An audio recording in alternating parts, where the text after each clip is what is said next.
Friends turned enemies, Dominic. Oh my. Colby Covington versus Jorge Masvidal. A grudge match multiple years in the making at this Mm-hmm. point. Some have even said that this fight feels a little too late. Are Yeah. you one of the people in that camp? And if, whether you are or you're not, how much do you subscribe to this being a legitimate feud and not some sort of backroom handshake? We're going to act like we hate each other, but really we're still Yeah. boys. What are your thoughts on all that?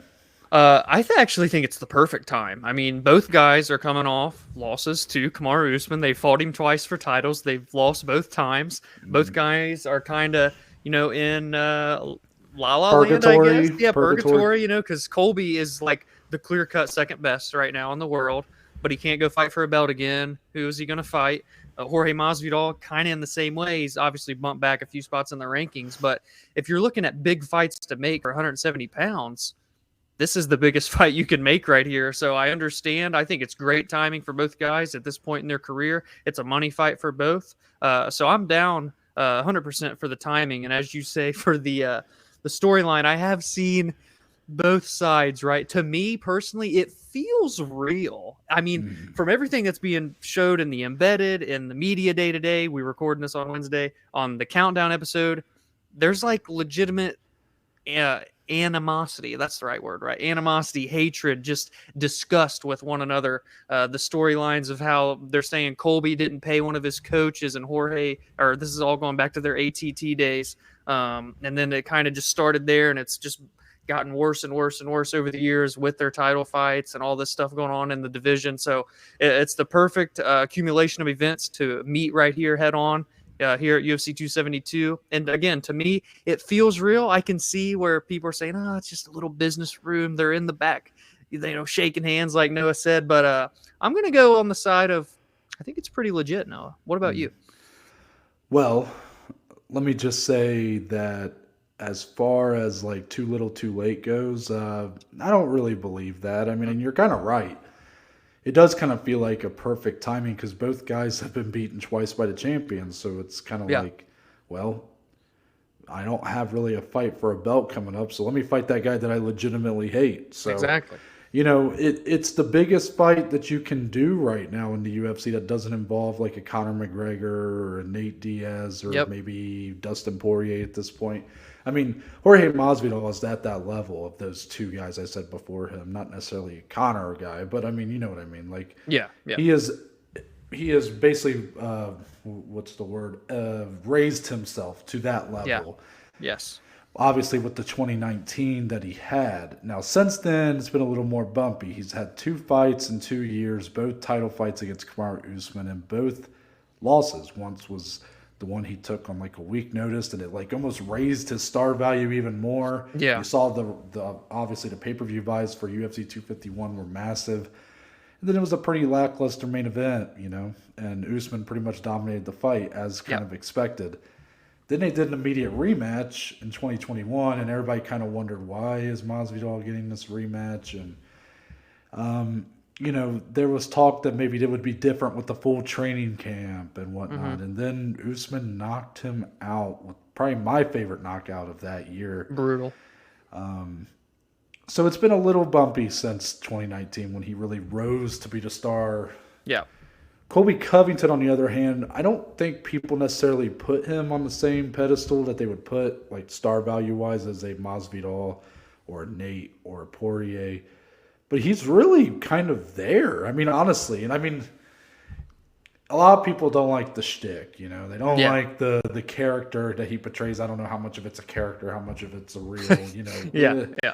I don't know. I mean, I like to think that part of it's like kind of fabricated for the cameras or whatever. But Hmm.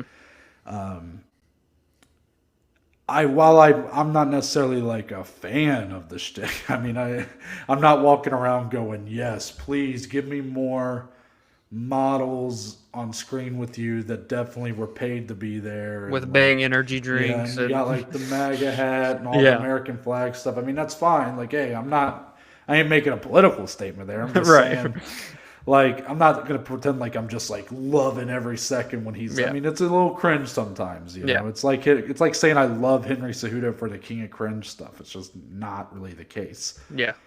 But I can't deny that it's kind of worked. Like, there was a lot of talk early on about if this was working for him, if he was really doing anything for his career. Even MMA on Point made a pretty big video breaking that down, and they kind of came to the conclusion it hadn't really worked. But this was back when we were working at the Gardenland, Dom. This is summer 2018. A while back. I mean, look at how far he's really came since then. You know, Yeah. the first title fight with Kamaru Usman, and really that feud really feels like a big deal at this point. Like, that second fight felt pretty big. It did. And Yeah. a lot of that is thanks to Colby Covington. I mean, he is the heel. He's the bad guy, right? And Yep. of the two. And, you know, that all started, this whole thing started with the feud with Tyron Woodley. That was the fight that was too little too late. Yes, for sure. But here with Masvidal, since Colby has now really elevated himself, but he's kind of, like you said, he lost that second fight. So there's really no title for him to go after right now. So it's like, well, what's next? We'll go after the BMF, a.k.a. Yep. you're also former best friend or friend. Yeah. I don't know how. They were Oh, I would go boys. best friend. Yeah. And as far as like, do I really believe that the hatred is real? Look, guys, me and Dominic, our backgrounds in the WWE pro wrestling, we were raised on it. We were love a good literally storyline. taught from a kid to buy into the theatrics. You know, Hell yeah. like WWE is mostly scripted and fake and whatever you want to call it, but it felt real to us. Damn it. And once we got older, we started to become aware Yeah. that not everything we were seeing was real. We didn't really care because we were able to just kind of get lost in it, you know? Yes. Yes. And while we might be too old now to really watch today's product of pro wrestling, we became fans of real fighting. And Yes. even though real fighting may not have, you know, the clear-cut characters and storylines that you get in pro wrestling, sometimes you get the makings like this, friends turn enemies, and it feels like a storyline. So I don't know if it's real or not, but I'm going to buy into it as if it is. I mean, Yeah. I have no problem doing that. I get Yeah. it. Not everybody has the same background as us, but to me, I don't really care if it's fake or not. Like, they're selling a fight at worst, and if at best they legitimately hate each other and it's all legit and it still does well for the pay-per-view. Yes. Look, I can't help but be invested in this fight and in these two guys who, you know, to see a friendship devolve, like when you watch these videos breaking down what really happened. I mean, it's a bit of a somber tale, and you know, both guys are so adamant and vehement. Think of the word.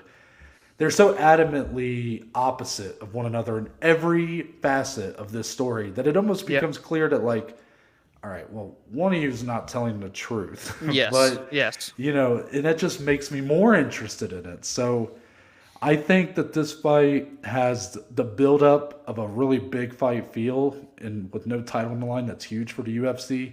But the question, Dominic, do you believe that this fight will really deliver once they step inside the octagon? Because so many want to believe right now, and even the odds sort of tell you that Colby Covington is a big favorite. And I think the majority opinion is that he's just going to wrestle Masvidal for 5 rounds and win a decision. Are you sort of leaning that way, or do you think that this is going to be a much more exciting fight than maybe some of the negative fans are saying right now? I think it has the potential to be pretty exciting. I mean, we've seen Colby be okay with, you know, a stand-up war. Just see both of his title fights with Kamaru Usman. But again, when you're going up against Jorge Masvidal, this dude's got legit, you know, one-shot power. And as we know, Kamaru does too. But Colby was willing to take that risk. So I could see it. But, you know, in my head, ultimately, I do foresee, you know, Colby's going to want to grapple. He's going to want to wrestle. Really stretch this out. That's what he said he wants to do. He said he wants to drown Jorge, essentially, make this miserable for him. Jorge, on the other hand, wants to keep this fight standing, wants to baptize him, as he likes to say. He said he wants Colby to be leaving on a stretcher. So there is that small glimmer of, like, we could really be in for, like, this could be a banger. But the more realistic side of me does think it's one way or another. Colby, grapple fest, maybe get a finish, but late into the fight, or Masvidal comes out and gets a big finish. That's kind of how I'm seeing in terms of like the two spectrums. Okay, that's a fair assessment. I definitely could see either one of those. I feel like the styles are so contrasting that I'm not really expecting like a fight of the year here. Yeah. And really we shouldn't put that kind of expectations on it. I mean, No. the fight is delivering in the build up. If it doesn't come to fruition in the octagon, that sucks, but I mean still, what a build up, right? Right. But the way I kind of see it right now, I don't think it's going to be a one-sided fight. I really don't. And here's kind of why. Jorge Masvidal was a guy who in 2019 had one of the craziest, most interesting runs I've ever seen. Ever. Obviously. Yeah, his run when he knocked out Darren Till, and then when we at B-Dubs watched what is still to this day the moment that has like just it feels like a moment that changed me when he knocked out Ben Askren in 5 seconds. I mean, that felt like a religious experience, a holy experience watching that live. Feeling like I just saw a massive earth-shattering moment live. Yeah. Yes. And then the fight at Madison Square Garden with Nate Diaz, I get it, the fight kind of got stopped a little short of what people were hoping for. Masvidal dominated that fight. And yeah, his performance was fantastic. it capped off an incredible 2019.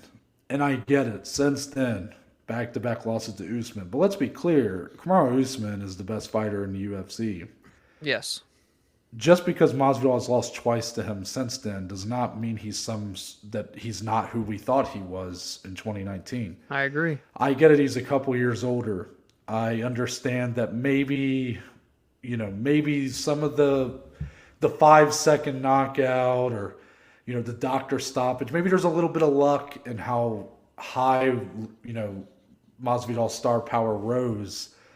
But Jorge Masvidal was before 2019 and today an elite level welterweight in this division. Yeah, I think a lot of people actually underestimate his skill set. Yes, I completely agree. I think he's going to have an advantage in the striking here. I think that's pretty clear. Obviously, Colby's going to have the wrestling advantage, and you're going to see that battle play out. I do think Colby Covington will get takedowns. He's too he's relentless. Yes, thank you. I'm struggling to find words. You're good.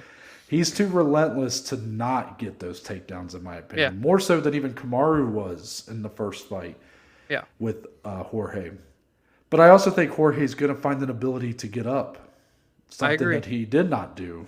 Or stuff some, too, maybe. Yes, stuff. He has really good takedown defense. Yeah. Again, I feel like a lot of people are looking at that first Kamaru fight without understanding the context of the 5 days notice and all that. And the fact that Jorge did show some really good takedown defense there. And good striking defense, which Colby loves to set up his takedowns with the peppering of shots up against the fence. Jorge is going to be really good at defending that, at least in portions of this fight. So I think you're going to get some back and forth. I think it's going to be one of those fights where, depending on how long it goes, let's say it goes 5 rounds. Let's say it goes to a decision. I think it'll be pretty clear who won and pretty clear who won each round, but it'll be a 48-47 type decision. Mm-hmm. While if it goes 4 rounds and there's a finish, obviously the finish means someone won. But I just feel like each round is going to have a clear winner. There's going to be a clear, Colby's going to get the takedown or Jorge's going to kind of wobble him, hurt him on the feet. So I think this will be a much better fight than maybe a lot of people are hoping for. And maybe that is a bit of, maybe that's just me hoping for the best here. But I just don't really quite see it playing out the way that everybody's kind of expecting. I think Jorge has more left than that at this point. Yeah, you're not anticipating a one-sided just beat down from either If it guy. was, it would say more about Colby, to be honest. Yeah. It would say more about him. But for, obviously I feel like people's bigger takeaways, I kind of fear for that because I feel like people are just going to shit all over Jorge if that happens. But yeah, it would say more about how elite Colby is at this point. Yeah, it's an exciting fight, man. When, like you said, when you add the storylines into it, it just makes it that much more intriguing.